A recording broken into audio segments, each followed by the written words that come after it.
Hi, this is Tim of the 1916 Company. Welcome and thanks for logging on. If you love this watch, email me, Team Mosso at the1916company.com for purchase pricing and availability questions concerning this watch.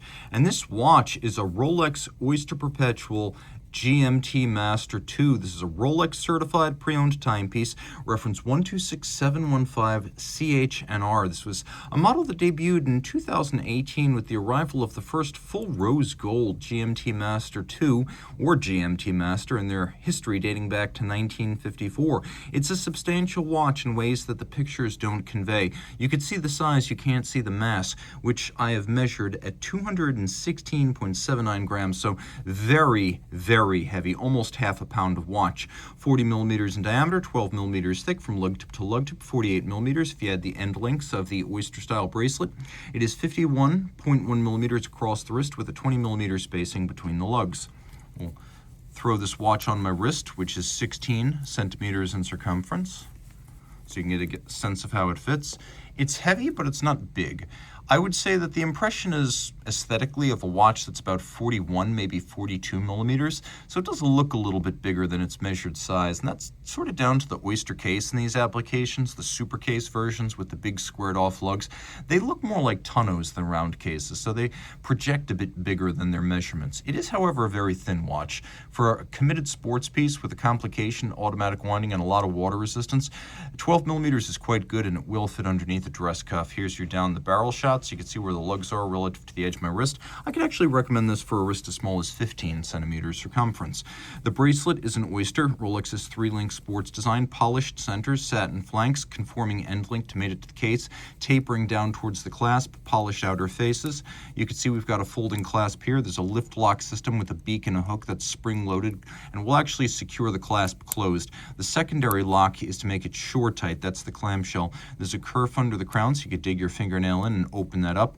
You could see that we do have little pin snaps in profile, and once this is all opened up, you'll find the Easy Link system, which is Rolex's snap-in, snap-out 5mm tool-free adjustment mechanism, so you can fine-tune the fit on the fly. You can see that removable links are fixed in place using screws. We have 3 pairs of divots inside the clasp, so you can use a small jeweler's screwdriver or strap tool to dismount the spring bar and change the anchoring point of the bracelet forward and backwards inside the clasp. As I mentioned, Oyster case here, a little bit different than what you'll find on an OP or a Datejust. We have these squared off lugs, we have these sheer case profiles, a more massive aesthetic. It is an Oyster case with a screwed in case back. We have a crown, which is a trip lock in gold. You know that because it has 3 dots for trip lock, and the center dot is the largest for gold.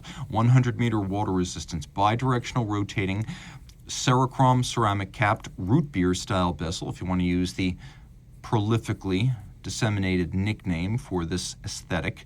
We have a combination of black and a sort of medium gloss brown with PVD deposits of rose gold within the hollows for the numerals and the indices. And this is a thoughtfully detailed piece with a combination of polish and satination on the knurled edge.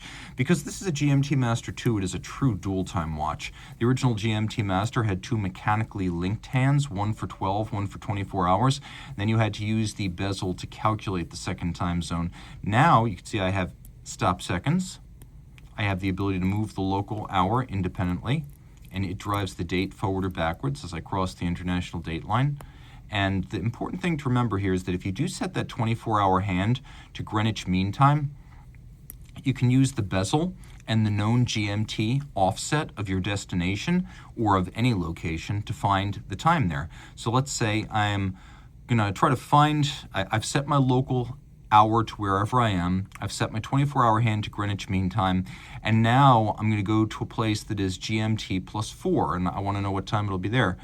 Well, 1, 2, 3, 4, and you can see it's 12 noon. So counterclockwise for GMT plus, and then clockwise for GMT minus, just like that. So that's how it works as a calculator bezel. We have a polished gloss black lacquer base with rose gold dial furniture and hands, so they will never tarnish or oxidize. We'll do a quick lume shot so you can appreciate Rolex's distinctive manufacture in-house chromolite blue lume, which to my eye appears brighter and stays that way longer than conventional luminova. You'll also note all 4 hands are lumed. Inside the case, caliber 3285, bidirectional automatic winding, the rotor on a ball bearing, 4 Hz beat rate, 31 joules, 70-hour power reserve, Liga-formed, low inertia, low friction, high efficiency chronometry escapement. We've got a full balance bridge with a free sprung balance for shock resistance. The free sprung balance also allowing for very precise adjustment of the mechanism. An overcoil hairspring so that in any position on your wrist or your dresser at night, the watch will keep consistent time. Position can change the timing of a flat hairspring, much less so with an overcoil. That overcoil is a handmade Breguet profile, but made of an alloy that is blue oxidized niobium zirconium. Rolex calls that cerachrom bleu. It is highly anti-magnetic, so you wind up with a watch that is anti-magnetic, anti-shock, and water resistant. It is a true full-fledged sports watch. The movement is also a superlative chronometer. So yes, it is a COSC chronometer, but it's more. As a fully assembled K-step watch, rather than the bare movement of this COSC, this watch goes through a test to ensure it's no worse over 24 hours than deviation of -2 + 2 seconds. That is the superlative chronometer standard. Rolex makes cases, clasps, bracelets, dials, hands, movements, even the shock protection and the lubricants used on the movement. Along those lines, Rolex has its own foundries and it smelts its own gold. This is Rolex Everose. It is a deeply red, high copper content rose gold, really more like red gold, that will never fade due to the high platinum content, so it is ever rosy. That is why it is called Everose, not just because of its intensity, but because of its ability to endure at that visual intensity. So if you love this watch, reach out to Team Mosso at the 1916company.com for purchase and pricing details.